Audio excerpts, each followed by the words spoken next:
Tuesday, but we bring it to you on the Friday. The matchup of the week is between the Baltimore Ravens and Tua Tagovailoa's Miami Dolphins. But we know that this defense is all about pursuit, drop, tackle, make plays. And we're going to see how they played the San Francisco 49ers, who Mike McDaniel came from, over to the Miami Dolphins, and they bring a lot of the similar type of concepts. And I love it. We're going to start with the play that I call change pressure. And so often it's going to be about how defensively do you handle the Miami Dolphins pre or at snap motion? So San Francisco is going to take Christian McCaffrey automatically before the snap and flush him that way. I want everyone to pay attention to Patrick Queen and how he reacts. This is a huge part of how Baltimore is going to handle an A-Chan or Tyreek Hill motion. Here's what's perfect, right? He's timing Christian McCaffrey's motion, which he know at some point Kyle Shanahan will do, so he can disguise his blitz. As he motions out, he's now timing the blitz with the motion and also understanding that the snap of the ball has to come soon. And when Patrick Queen triggers, they're going to drop this backside defensive end.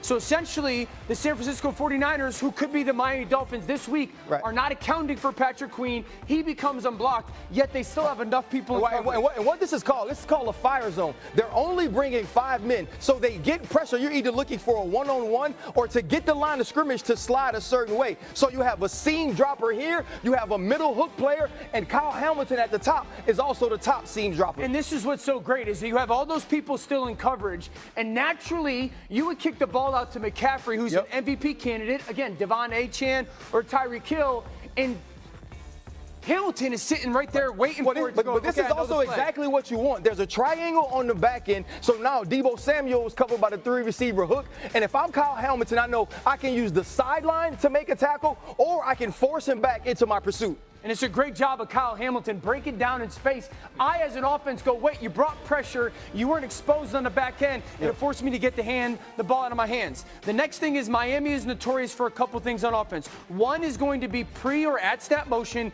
2, play action while you're doing that. And as that motion comes, RC, this is what Miami's going to try to do. They're going to try to get that motion going this way and then play fake going opposite to get everybody on the defense to struggle. So now if you watch this, though, at the snap of the football, we're going to see Roquan Smith. He's going to rotate over with Christian McCaffrey, but immediately get into his drop. Patrick Queen, this is Patrick Queen. Up top, Roquan Smith will now get into the hook. But look at the line of scrimmage. They understand you are not running this football with high hats. If we have high hats all across the board, I can get into my pass drop. That's what's interesting to me, because I pay attention to this play, and what stands out to me from an offensive perspective, RC, is when that motion goes, okay, and that play fake comes across, what I see is this defender backside in that corner flow somewhat, but not aggressively. And then I watch the front side, and everybody on the front side, even though I am play faking away, is going in the complete opposite direction. It's almost like they were prepared and or planned. Exactly. So you look at this pre-snap, they understand with Deebo Samuel and this motion to 4 strong or to 3 strong, that is where the football wants to go, because San Francisco is about layering the coverage. That's exactly what the Miami Dolphins want to do. And you have to get Tua Tagovailoa and guys like Brock Purdy off of their first read. The second thing that stands out to me, RC, is we know at Miami in these looks wants to throw into the middle of the field, right? They're trying to get people to expand and then replace them.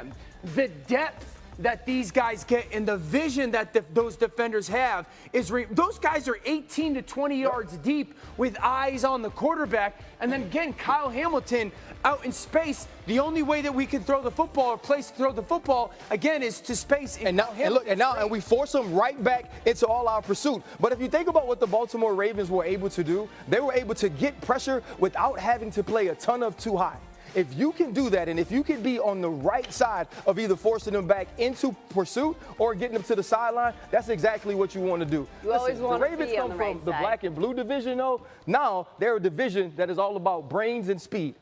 Well, we love brains and speed, so get yourselves back over here. All right, Marcus and Mina, we're going to bring you guys in. You can be the speed, Dan. All right, hurry it on up here. All right, Marcus and Mina, Mina, I'm going to start with you because the Ravens want to slow Tua down. So let's talk about that mental game versus the Ravens shifting defenses.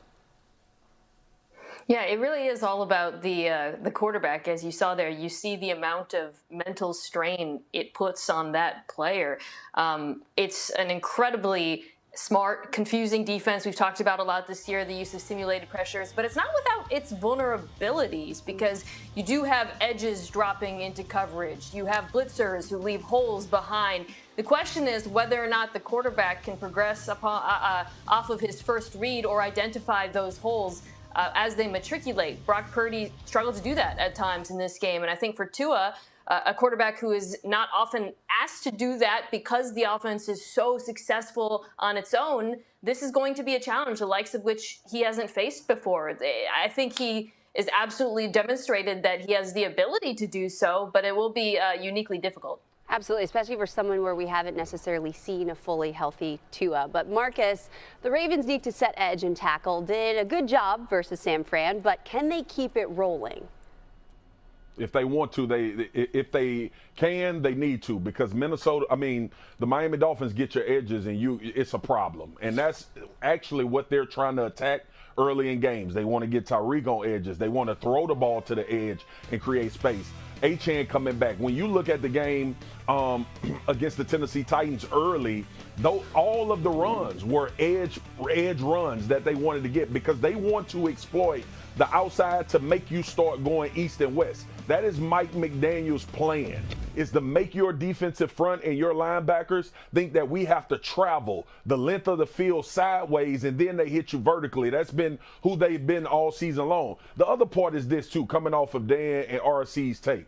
And this is why football is so good when you get to the playoffs.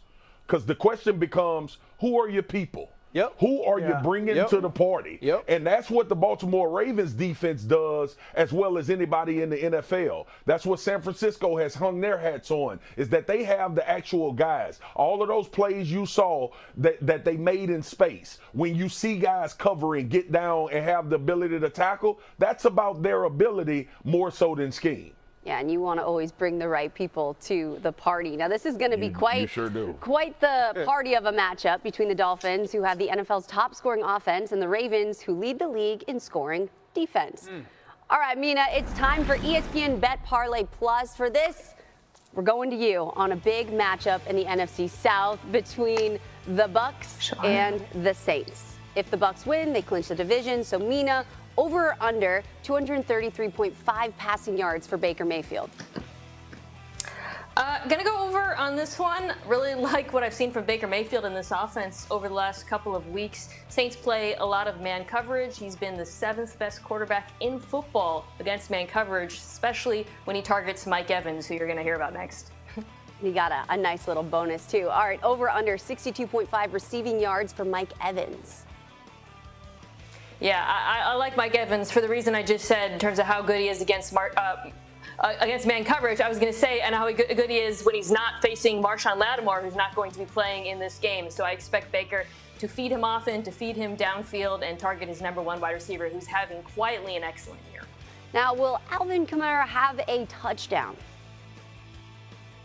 I'm going no in this one, and this is largely because I think that the Saints offense is going to struggle. This offensive line has not done a good job protecting Derek Carr. I think the Bucs pass rush will be able to tee off. They've really found something lately, and Yaya Diaby and Kalijah Kancey, these young players up front who are also very stout against the run. You heard it from the best. All right, the Bucs are looking to win the NFC South for the 3rd consecutive season. Coming up, the Chiefs have lost 4 of their last 6